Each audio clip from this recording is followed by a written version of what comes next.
इस खबर के प्रायोजक हैं Lohia Nagar Mount Carmel high school, Gyansthali high school और LMC कम्युनिकेशन।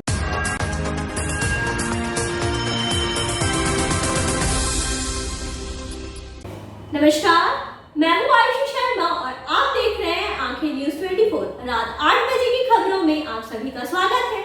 देखेंगे दिन भर की ताजा तरीन खबरें, पर उससे पहले हेडलाइंस। केंद्रीय वित्त मंत्री निर्मला सीतारमण ने आज संसद में वर्ष 2022 और 23 का आम बजट पेश किया। बजट में रोजगार, नवाचार और किसानों पर विशेष जोर। आम बजट पर सत्ता पक्ष और विपक्ष की मिलीजुली प्रतिक्रिया। सत्ता पक्ष ने सराहा तो विपक्ष पक्ष ने बताया निराशाजनक। आम लोगों ने बजट को लेकर जताई खुशी, लेकिन वादों के अमल पर संशय बरकरार।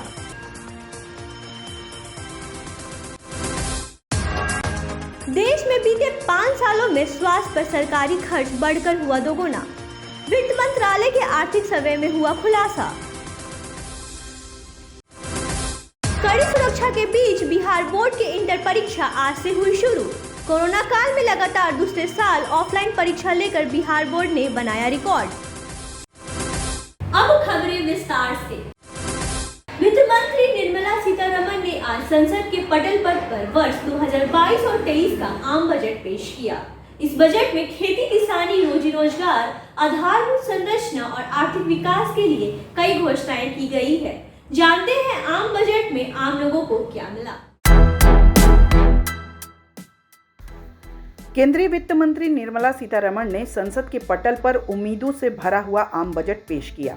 वर्ष 2022-23 के बजट में आधारभूत संरचना के विकास, रोजी रोजगार, गरीबों के लिए घर, खेती किसानी और तकनीकी विस्तार समेत तमाम ऐसी घोषणाएं हैं जो आकर्षण जगाती हैं। सबसे पहले जानते हैं बजट की उन खास बातों को जो सीधे आम लोगों में उम्मीदें पैदा करती हैं। पीएम आवास योजना के तहत गरीबों को 80 लाख घर देने का वादा किया गया है। लंबे समय से बेरोजगारी को लेकर प्रहार झेल रही केंद्र सरकार ने 60 लाख नई नौकरियों के सृजन का दावा किया है। इसके अलावा 30 लाख अतिरिक्त नौकरियों की क्षमता भी बढ़ाई जाएगी। खेती किसानी को लेकर कई बड़े वादे किए गए हैं। किसानों से MSP पर अधिक से अधिक खरीदारी की जाएगी। ऑर्गेनिक खेती को बढ़ावा दिया जाएगा। केमिकल और कीटनाशक मुक्त खेती को बढ़ावा दिया जाएगा। तिलहन के उत्पादन को बढ़ावा दिया जाएगा और किसानों को डिजिटल सर्विस दी जाएगी। खेतों में ड्रोन के जरिए कीटनाशकों का छिड़काव होगा। 2023 को मोटा अनाज वर्ष घोषित किया गया है। सरकार ने आधारभूत संरचना के विकास पर भी विशेष बल दिया है। 25,000 किलोमीटर हाईवे का विस्तार होगा। 400 वंदे भारत ट्रेनें चलाई जाएंगी। 60 किलोमीटर लंबे रोपवे का निर्माण होगा। 5 बड़ी नदियों को जोड़ने की योजना है। 2022-23 में 3 करोड़ 80 लाख परिवारों तक नल का जल पहुंचाया जाएगा। सरकार ने डिजिटल इंडिया बनाने पर भी विशेष बल दिया है। देश में 5G सेवा शुरू होगी। डिजिटल रुपया लॉन्च होगा और पासपोर्ट में चिप लगेंगे। सरकार ने शिक्षा के डिजिटलाइजेशन की भी तैयारी की है। इसके तहत डिजिटल यूनिवर्सिटी खोली जाएगी। बच्चों के लिए 200 ई-लर्निंग सेंटर खुलेंगे। इसके लिए हर क्लास में टीवी की व्यवस्था की जाएगी और गाँव को ब्रॉडबैंड सुविधा मुहैया कराई जाएगी। सरकार 2 लाख आंगनबाड़ी केंद्रों को आधुनिक केंद्र के रूप में विकसित करेगी। डाकघरों में कोर बैंकिंग की व्यवस्था शुरू की जाएगी। रक्षा क्षेत्र में देश लगातार आगे बढ़ रहा है और इस बढ़त को बनाए रखने के लिए बजट में बड़ी वृद्धि की गई है। रक्षा क्षेत्र में रिसर्च को बढ़ावा देने के लिए बजट में 25% तक की बढ़ोतरी की गई है। आर्थिक गतिविधियों को लेकर भी सरकार ने कई ऐलान किए हैं। इसमें सबसे बड़ा ऐलान है क्रिप्टो करेंसी पर 30% का टैक्स लगेगा। यानी सरकार ने क्रिप्टो करेंसी को मान्यता दे दी है। इनकम टैक्स स्लैब में कोई बदलाव नहीं किया गया है, वह पहले की तरह बरकरार रहेगा, जबकि आयकर में गड़बड़ी को सुधारने के लिए 2 वर्ष का समय दिया गया है। टैक्स रेट में प्राप्त धन पूरी तरह से जब्त किया जाएगा। पेंशन पर टैक्स में छूट दी गई है। सरकार ने स्टार्टअप को बढ़ावा देने के लिए विशेष टैक्स रियायत देने का फैसला किया है। कारपोरेट टैक्स को 18% से घटाकर 15% कर दिया गया है। राज्यों को मजबूती देने के लिए 50 साल तक बिना ब्याज के कर्ज देने की घोषणा की गई है। इसके लिए 1 लाख करोड़ का प्रावधान किया गया है। अब हम ये चीजें जानेंगे कि क्या महंगा हुआ और क्या सस्ता। चमड़े का सामान, जूते, चप्पल, कपड़ा, हीरे के गहने और खेती से जुड़े उपकरणों के साथ ही मोबाइल फोन, चार्जर और स्टील स्क्रैप का आयात और विदेश से आने वाली मशीनें सस्ती होंगी, जबकि विदेशी छाता और नकली गहने महंगे हो जाएंगे। आम बजट उम्मीदों से भरा हुआ है, लेकिन विरोधी दलों का आरोप है कि बजट में कई चीजों की अनदेखी की गई है। विशेष रूप से नौकरी पेशा और मध्य वर्ग के लिए कुछ खास रियायत नहीं दी गई है। ब्यूरो रिपोर्ट, आंखें न्यूज़ 24।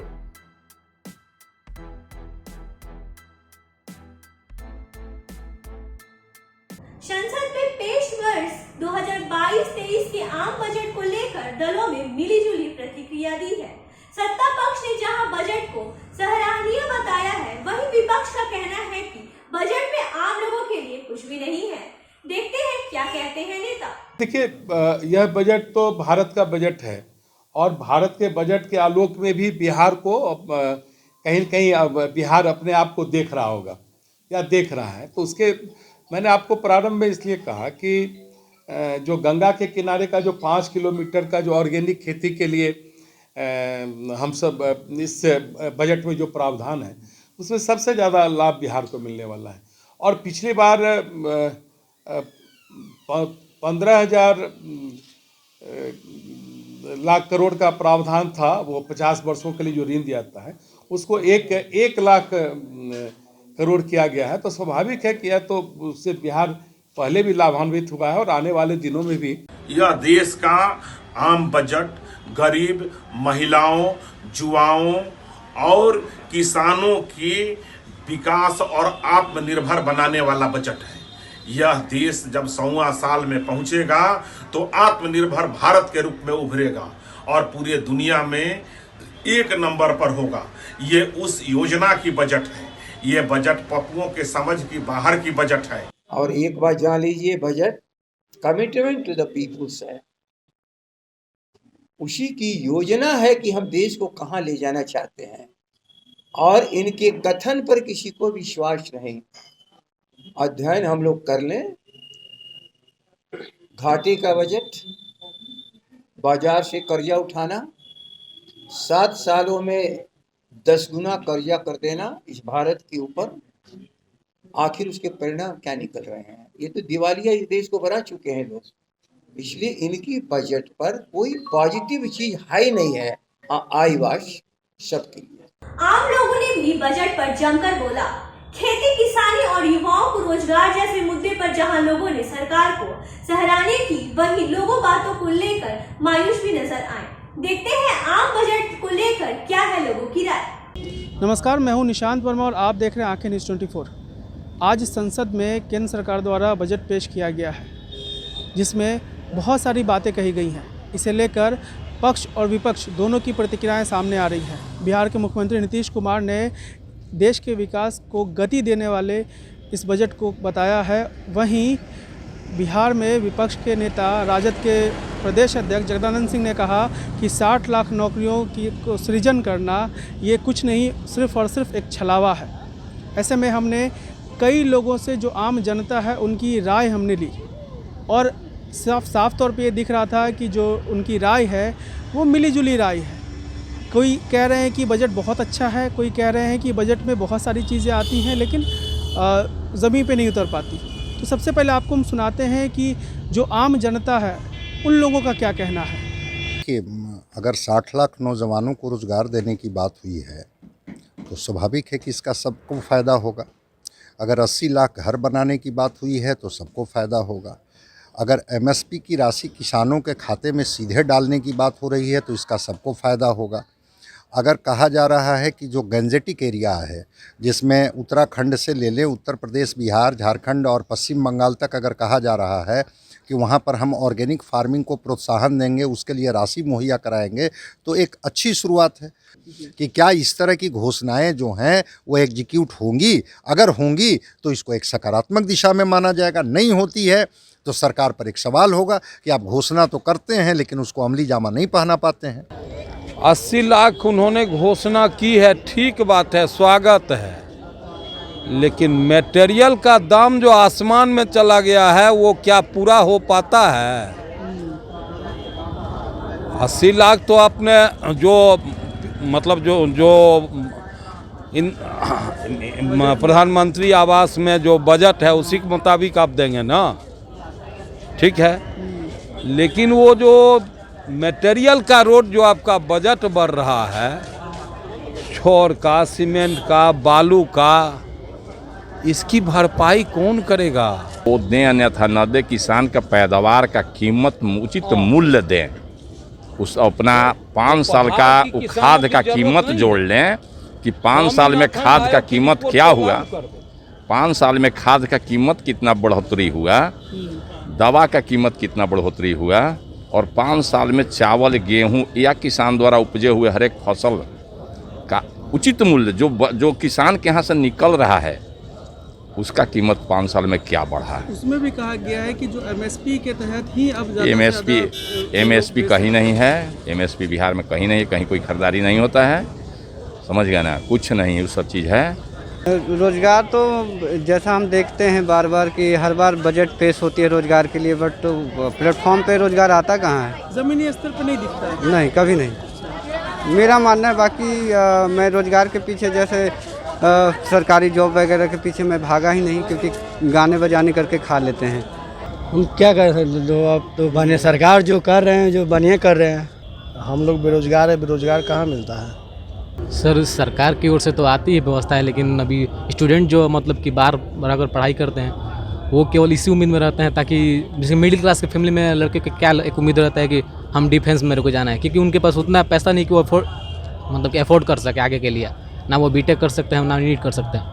उनको एक उम्मीद रहता है गवर्नमेंट से कि हाँ मेरे को एयरफोर्स या आर्मी हो, लेकिन अब इतने साल बाहर रहकर युवाएं जो मेहनत करते हैं, पढ़ते हैं, उनको सरकार से कोई उतना हेल्प नहीं मिल पाता है। बजट एक्चुअली डिटेल में तो मैंने देखा नहीं है, बट एक जो मैंने काफ़ी इंटरेस्टिंग चीज़ देखी थी वो थी डिजिटल करेंसी, क्रिप्टो करेंसी। तो वो काफ़ी अच्छा है, क्योंकि क्रिप्टो करेंसी में ऑब्वियसली लोगों को इन्वेस्ट करना चाहिए। मेरी राय में कि बजट अच्छी है, आगे फ्यूचर पर्सपेक्टिव से भी भारत सरकार सोच रही है लोगों के बारे में भी, और जिस तरह से डिजिटाइजेशन लाया जा रहा है तो इससे अच्छा होगा, करप्शन कम होगा, और बाकी और भी सेक्टर्स में जो गवर्नमेंट कर रही है वो अच्छे काम कर रही है। आपने सुना जो आम जनता है उनके आशा और निराशा वाले मिश्रित भाव नज़र आ रहे हैं। ऐसे में बजट तो हर बार पेश होता है, लेकिन ज़मीन पर कितना उतरता है ये देखने वाली बात होगी। जैसा कि आपने सुना कि कई लोगों का कहना है कि नौकरियां तो आती हैं लेकिन मिल नहीं पाती, वैकेंसी नहीं आती है। कई लोगों का कहना है कि महिलाओं के सशक्तिकरण की बात की जाती है लेकिन हो नहीं पाता। कई लोगों का कहना है कि किसानों को आगे बढ़ाने की, आत्मनिर्भर बनाने की बात तो कही जाती है, लेकिन किसान आत्मनिर्भर नहीं बन पा रहे। तो ऐसे कई सारे मिश्रित भाव देखने को मिले, मिश्रित प्रतिक्रियाएँ सुनने को मिली। लेकिन अब देखना ये होगा कि जो बजट पेश किया गया है, इस बजट में जितनी बातें कही गई हैं वो ज़मीन पे कब तक उतर पाती हैं। ऐसे ही तमाम खबरों के लिए आप हमारे साथ बने रहें और देखते रहें हमारा चैनल आंखें न्यूज़ 24। लेते हैं एक छोटा सा break. I am Shalini Singh, principal of Lohianagar Mount Carmel School. Here in our school we give best education and good environment to our students where they can learn well. We provide here well-equipped lab, well-equipped, well-stocked library. We have here well-trained teacher also. We have a sports playground for cricket, volleyball, football, and also provision for indoor activities. So we have here security system, information and communication technology. So we have all facilities here in our school where students feel comfortable and secure.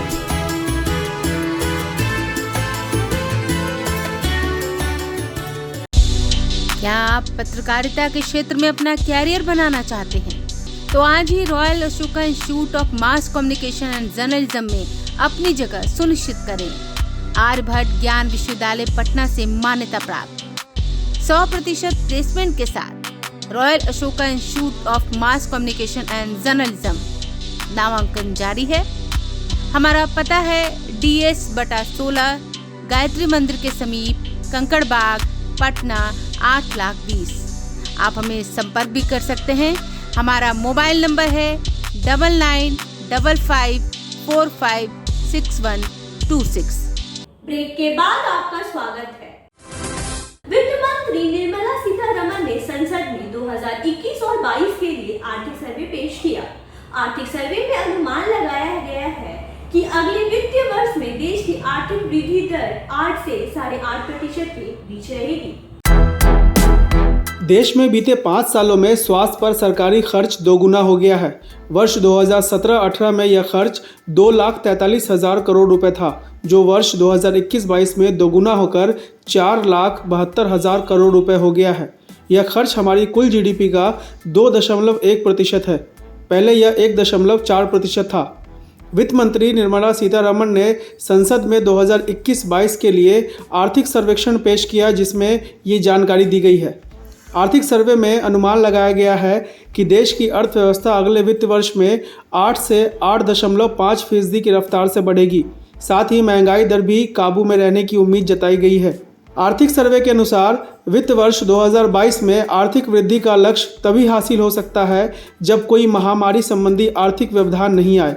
साथ ही कहा गया है कि monsoon सामान्य रहेगा और कच्चे तेल की कीमतें $70 से $75 प्रति बैरल के दायरे में रहेंगी। सरकार का मानना है कि तेज टीकाकरण और आपूर्ति व्यवस्था में सुधारों के साथ ही अर्थव्यवस्था भविष्य की चुनौतियों से निपटने के लिए तैयार है। वित्त मंत्रालय के आर्थिक सर्वे में ये अनुमान लगाया गया है कि मौजूदा वित्तीय वर्ष में आर्थिक वृद्धि दर 9.2% रहेगी। आर्थिक सर्वेक्षण पेश करते हुए वित्त मंत्री निर्मला सीतारमण ने कहा कि अन्य सेवा प्रदाता नियमों में ढील और दूरसंचार क्षेत्रों में सुधारों सहित विभिन्न नीतिगत कदमों से आईटी सेवा क्षेत्र की वृद्धि को प्रोत्साहन मिलेगा और बड़ी संख्या में रोजगार के मौके तैयार होंगे। वहीं नए मुख्य आर्थिक सलाहकार वी अनंत नागेश्वरन ने कहा कि सरकार ने ज़रूरी क्षेत्रों को सहारा देने की आवश्यकता पर फोकस किया है, जबकि प्रधान आर्थिक सलाहकार संजीव सान्याल ने कहा कि भारत की रणनीति अब आयात आधारित नहीं रहेगी बल्कि आत्मनिर्भरता की तरफ बढ़ेगी। भारत $630 अरब से अधिक के विदेशी मुद्रा भंडार और हालात से निपटने के लिए पर्याप्त नीतिगत गुंजाइश होने से फेडरल रिजर्व समेत विदेशी केंद्रीय बैंकों के मौद्रिक नीति के कदमों का बखूबी सामना कर सकता है। हालांकि सर्वे में सरकार ने माना कि तेल की कीमतों में वृद्धि के कारण महंगाई दर बढ़ी है। वित्तीय वर्ष 2019 में अप्रैल से दिसंबर में महंगाई बढ़ने की मुख्य वजह खाद्य उत्पादों का महंगा होना था। 2021-22 की समान अवधि में ईंधन की कीमतों में वृद्धि के चलते महंगाई बढ़ी। चालू वित्त वर्ष में सरकार की आय में ज़बरदस्त बढ़ोतरी हुई है। 2020 की तुलना में चालू वित्तीय वर्ष में सरकार की आय में 64.9% की वृद्धि दर्ज की गई है। संसद के पटल पर पेश आर्थिक सर्वे में बिहार के लिए भी अच्छी खबर है। सर्वे के अनुसार कोरोना के प्रहार के बाद भी बिहार ने अपनी अर्थव्यवस्था की रफ्तार को थमने नहीं दिया। जहां पड़ोसी राज्य झारखंड समेत देश के कई बड़े बड़े राज्यों की जीडीपी और प्रति व्यक्ति आय घटी है, वहीं बिहार की जीडीपी और प्रति व्यक्ति आय में इजाफा हुआ है। कोरोना काल में भी बिहार की अर्थव्यवस्था में उछाल के कारण बिहार के प्रति व्यक्ति आय की औसत सालाना आमदनी 1221 रुपये बढ़ गई है। पहली लहर के बाद दूसरे प्रदेशों से वापस लौटे मजदूरों ने फिर से काम वाले ठिकानों पर जाकर बिहार की आर्थिक स्थिति को बेहतर करने में बड़ी भूमिका निभाई है। इसके अलावा राज्य सरकार की ओर से संरचनागत परियोजनाओं पर किए गए खर्च ने भी राज्य की अर्थव्यवस्था को गिरने से बचाने में महत्वपूर्ण भूमिका अदा की है। इसके कारण बिहार की अर्थव्यवस्था धीमी गति से ही सही लेकिन आगे की ओर बढ़ी है।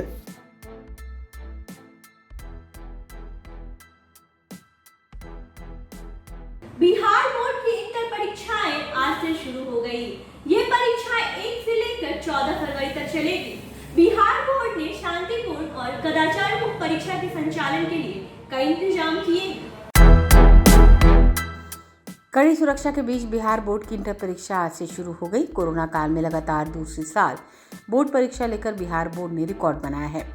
देश का पहला बोर्ड है जिसने लगातार 2 बार ऑफलाइन परीक्षा संचालित की है। परीक्षा के दौरान शांति बनाए रखने के लिए सभी परीक्षा केंद्रों पर पुलिस बलों की तैनाती की गई है। कदाचार मुक्त परीक्षा के लिए सेंटर पर सीसीटीवी कैमरे और वीडियोग्राफी से निगरानी रखी जा रही है। प्रत्येक 500 परीक्षार्थी पर एक वीडियोग्राफर तैनात रहेगा। बिहार बोर्ड इंटर परीक्षा के लिए पूरे राज्य में 1471 परीक्षा केंद्र बनाए गए हैं। इस बार इंटर परीक्षा में कुल 13,45,939 परीक्षार्थी शामिल हो रहे हैं, जिसमें से 6,48,518 छात्राएं और 6,97,421 छात्र शामिल हैं। कदाचार मुक्त परीक्षा के लिए बोर्ड ने कड़े नियम बनाए हैं। इंटर परीक्षा के दौरान अगर कोई छात्र निष्कासित होता है तो ऐसे छात्र को आगे किसी भी विषय की परीक्षा देने को नहीं मिलेगा। निष्कासित परीक्षार्थी का डाटा प्रत्येक दिन बोर्ड को भेजा जाएगा। यदि कदाचार करते छात्र पकड़े जाएंगे तो बिहार परीक्षा संचालन नियमावली 1981 के अनुसार 6 महीने तक की जेल हो सकती है। कदाचार मुक्त परीक्षा के लिए बिहार बोर्ड ने एग्जामिनेशन ऐप तैयार किया है। इसके माध्यम से हर दिन परीक्षार्थियों की उपस्थिति और निष्कासित परीक्षार्थियों की संख्या समेत परीक्षा संचालन की पूरी जानकारी केंद्र अधीक्षक बिहार बोर्ड को भेजेंगे। परीक्षा के पहले दिन विज्ञान, कला और वोकेशनल कोर्स की परीक्षा ली जा रही है। दोनों पाली मिलाकर 11,41,643 परीक्षार्थी इस परीक्षा में शामिल हो रहे हैं। बिहार बोर्ड ने एक व्हाट्सएप ग्रुप बनाया है। इसमें डीईओ के माध्यम से सभी जिलाधिकारियों द्वारा बोर्ड परीक्षा पर नजर रखी जाएगी। इंटर परीक्षा के लिए बोर्ड ने कंट्रोल रूम बनाया है। कंट्रोल रूम 31 जनवरी से 13 फरवरी तक संचालित किया जाएगा। परीक्षा संबंधित किसी भी तरह की दिक्कत होने पर सुबह 6 बजे से शाम 6 बजे तक बीच कंट्रोल रूम में सूचना दी जा सकती है।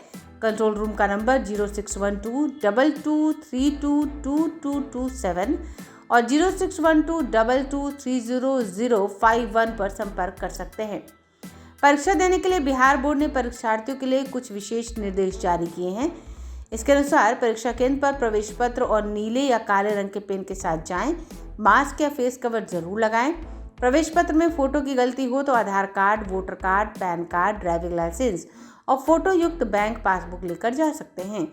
केंद्र पर मोबाइल फोन, ब्लूटूथ ईयरफोन समेत किसी भी तरह का इलेक्ट्रॉनिक गैजेट लेकर जाना मना है। दिव्यांग छात्रों को प्रति घंटा 20 मिनट अधिक समय मिलेगा। ब्यूरो रिपोर्ट, आंखें न्यूज़ 24।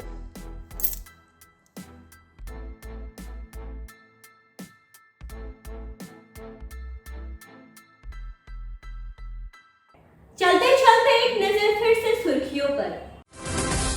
केंद्रीय वित्त मंत्री निर्मला सीतारमण ने आज संसद में वर्ष 2022 और 23 का आम बजट पेश किया। बजट में रोजगार, नवाचार और किसानों पर विशेष जोर। आम बजट पर सत्ता पक्ष और विपक्ष की मिलीजुली प्रतिक्रिया। सत्ता पक्ष ने सराहा तो विपक्ष पक्ष ने बताया निराशाजनक। आम लोगों ने बजट को लेकर जताई खुशी, लेकिन वादों के अमल पर संशय बरकरार।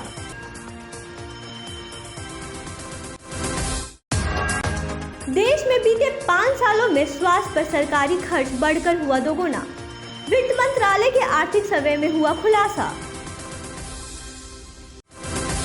कड़ी सुरक्षा के बीच बिहार बोर्ड की इंटर परीक्षा आज से हुई शुरू। कोरोना काल में लगातार दूसरे साल ऑफलाइन परीक्षा लेकर बिहार बोर्ड ने बनाया रिकॉर्ड। फिलहाल के लिए इतना ही। मुझे दीजिए आज्ञा और आप देखते रहिए आंखें न्यूज़ 24, नजर हर खबर पर। यदि आपने हमारे चैनल को अभी तक सब्सक्राइब नहीं किया है तो हमारे चैनल को सब्सक्राइब करें, लाइक करें, शेयर करें और कमेंट करें।